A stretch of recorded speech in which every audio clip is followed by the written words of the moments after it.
Hello everyone, this is Shelby with Shelby Creations. Welcome back to the Dragon's Den. I was going through these little file cases, and this is where I keep my die cuts. The smaller ones here, larger ones in here. And this way they're kept okay. Some of them I did do on paper. Some on notebook or book pages, such as these. I've got a cute little fairy here. And this one here, it tore. That's the problem, getting them in and out of anything. You risk tearing them, but that's okay. You can still use this. Just put something over to cover it. I have some little frames here. Not sure if they're showing up. Let me see if I've got a... Maybe they'll show up better on here. Okay. I've got that one. And, oh, get them up here. I've got one like that. And then just a floral out of a, I think this was from a map page. Now, these are all nice and fine, but sometimes you're going to get leftovers. Leftover pieces of paper, leftover cardstock, and most of mine is usually white. So I had gone through and made a lot of different die cuts, and I wanted to use frames. So I went through, and believe me, I have quite a bit of different size frames from the square up. And I wanted to start using these because they're taking up room. And yes, they're all white, and some of them are the foam. I get the craft foam from the Dollar Tree or Hobby Lobby or wherever you can find it. And I put this in my die cutting machine. I put this down, I put the paper on top of it, and then my die, and then cut it. And these have a little bit of thickness to them. Not sure you can see that, but these are good too. And I've got several of those in foam, but I've got a lot of these, and I don't want them white. So what to do is to dye them. Now these, I'm going to set these aside because I can actually paint these. So we'll set those over there. But I want to work on these today. And I know it's going to be hard to see because I do have a white piece of paper. I pulled out my different colored daubers. And I've got the little initials that go to my different stamp pads. Like this one here, this is Vintage Photo. It has the VP on it. The walnut stain has WS. And this way I don't cross-contaminate. But you don't have to just do, you know, these colors here. Now, I think, let me try doing this one with a brush. See if this will come out a bit better. Now, some of these, they can be quite delicate. So you want to be very careful in handling them. Now that doesn't look too bad. And it has a little, you know, aged effect to it, which is what I want. And you can make different areas darker or lighter depending on, I wonder if I did the wrong side. I think I did the back side of that one. Well, let's try it again. Yeah, that was the back side because this side was coming along a lot better.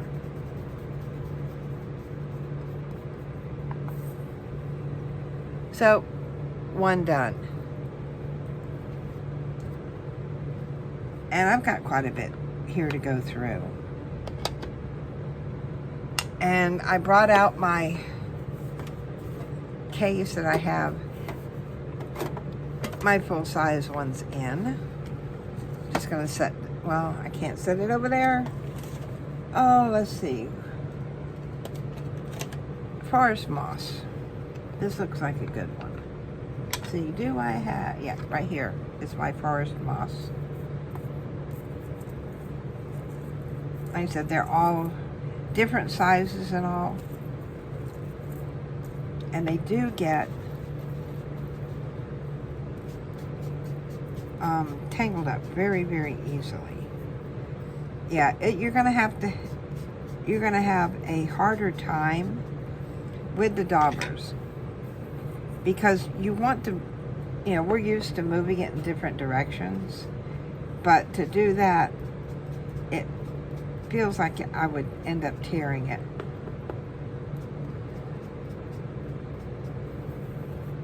Okay, let's come around this way. I may have to re-ink my ink pads here.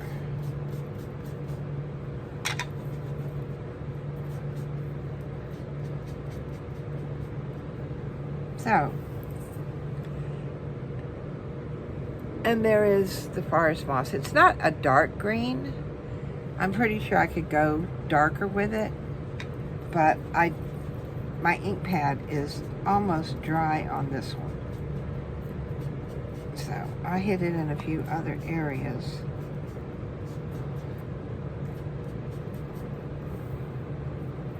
All right, here goes another one. I'm not going to put this one back in there because I need to, I may need to just go through and redo all of mine. Now I've got these in, this was an old cell phone box and it holds the daubers quite well. So let's see what else. Milled lavender, scattered straw. Here. Barn door. Ooh, that's a pretty one. Let's try this one. Make sure I get the right side up this time.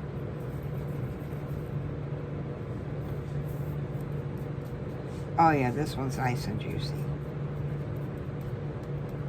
In fact, all I'm gonna do is just, if I get my sleeves out of the way.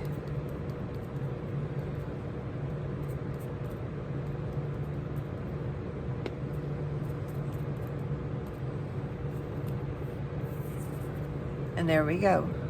And you can do this with any color of your inks that you have. You can color coordinate your dyes to match what you're working on. And I don't do a lot with different colors. Let's try this next one. I'll just grab the thing out of there. This one is Victorian Velvet. Oh, this one's going to be really light, I can tell. So let's do a smaller one. Move over a little bit. Yeah, that's the right one. Oh, but this is pretty. Now I'm just doing the frames, and even your smaller frames, you can use them for labels. So there's a lot, you know, a lot you can use different things, you know, different frames for, different sizes. So, pounce, pounce, pounce, pounce. There goes those two. Okay, put that one back up there.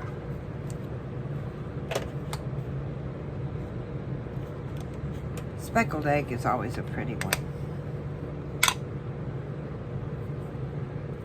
I used to use these quite a bit. Make sure I've got the right side up.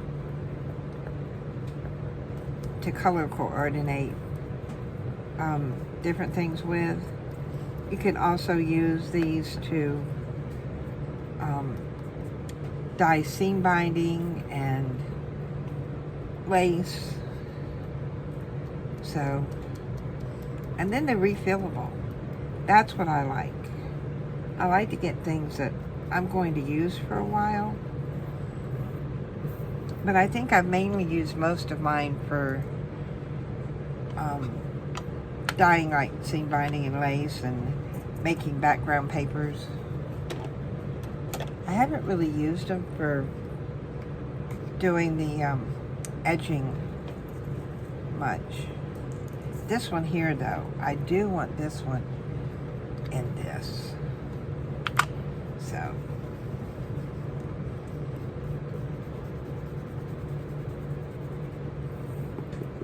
yeah, a brush works much better than the dauber, but I don't have enough brushes for all my colors, so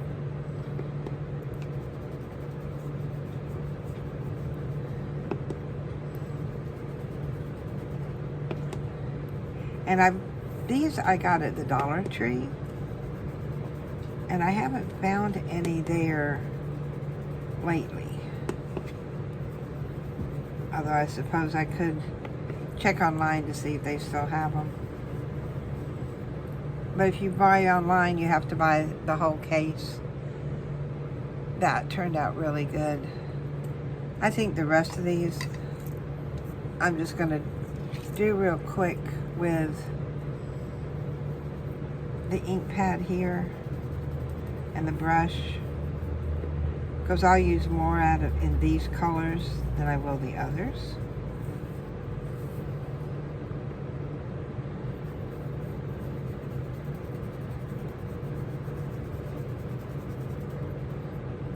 And I'm not going for a total color. I like the variation on them. How about if we go with, let's try the walnut stain next. I do have another brush for walnut stain. So these two are different. All right. See what I mean? They get tangled. That's right side up. That's okay. Now I've got them right side up.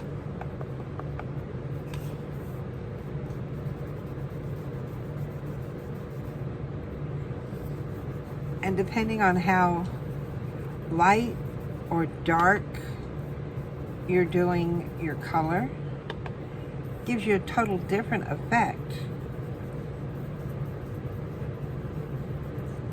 on your die cut. See, that's just the light, and it may look white here, but there's still a touch of color there. Whereas I can take one and really get this brush loaded up. Do it quite heavily.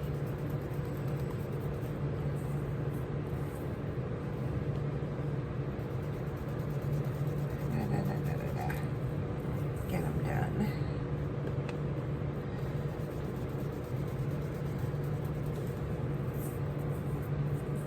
All right, last one.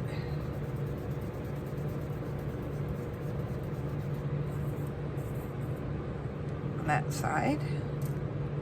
And then I've got this little one here. This one, I think I'm going to go in a different direction with it. Let me put that one back. If not, I'll forget where it needs to be.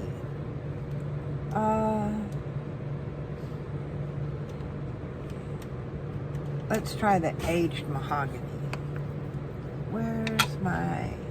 Here we go. This one's supposed to be a deep, darker red. Oh, yeah. Oops, see what I mean? You have to be really careful. You went through all the trouble to do your die cuts. Don't mess them up. I'm just going to come through here and just stamp. I want this one kind of dark. I do like that deep, dark red color. Okay, put that one back. And There we go. Just that quick. And then I've got background paper that I can use. So, the next thing I want to do is, see, that's going to be too shiny. Let me grab another piece of paper here.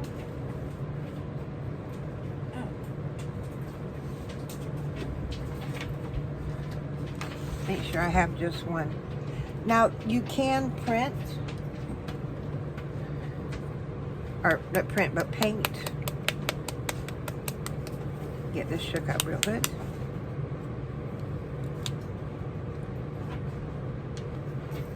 And all I'm going to do is put some here on my glass mat. And then get me a little brush. I don't know if it, well, let me see if I can do it.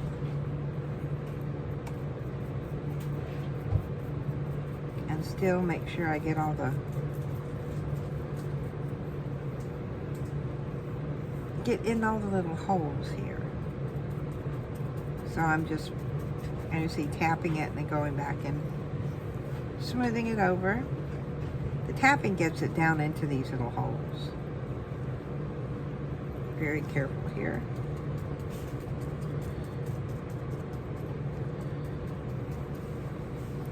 And then move that one off. And look how pretty that turned out. Move it up so you can see how pretty that turned out. So, get these other ones done right quick.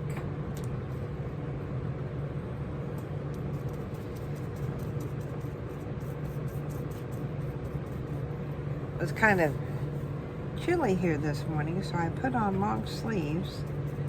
And now I think they're going to get into everything.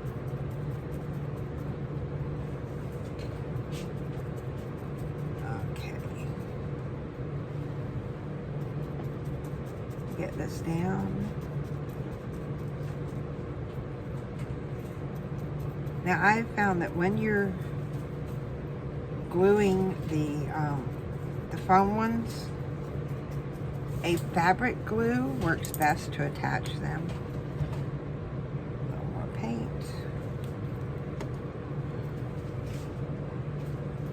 Because regular white glue, you know, water-based glue, just seemed like it was not holding them in place.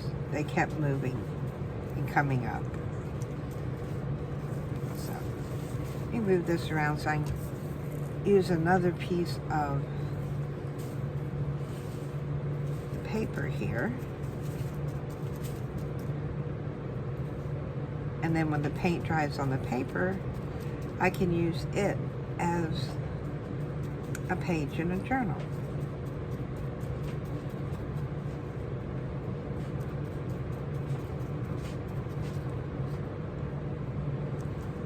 Get this done.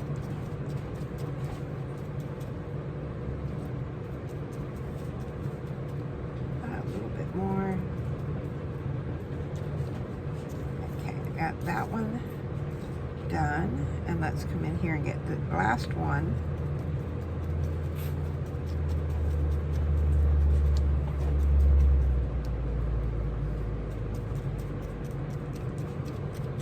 Now frames are great to use, and you don't have to use them around any, you know, like around a photograph or something like that. You can pick out a key point on your page and frame it, or you can use the frame as a focal point. There. Now we've got all of those painted. I have to sit there and dry.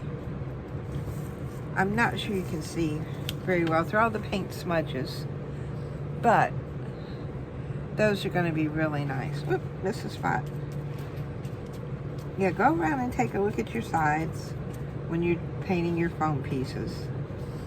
And in some places, if it needs a touch more paint, you know, no big deal. It only takes a moment to add it.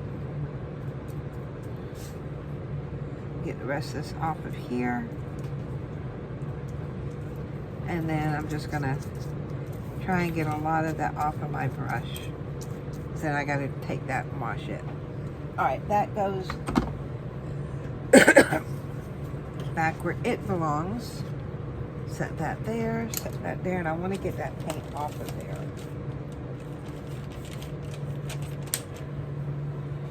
And very easy, just like that, and it's gone. So we've done quite a bit. We've got 4 painted pieces that are done. Plus, I can use this as a background sheet or a page in a journal. I can also use this one that I colored on as a background page. And then I have all of these frames that I want to use. So, not bad for just a few minutes work. Like I said, be careful when you store them, because they will get tangled up, and then it'll be a headache getting them loose, and you can tear the pieces. So, but not bad. If you enjoyed what I shared with you today, give me a thumbs up, hit that notification bell so you'll be notified of the next video coming out from the Dragon's Den. So until then, bye guys.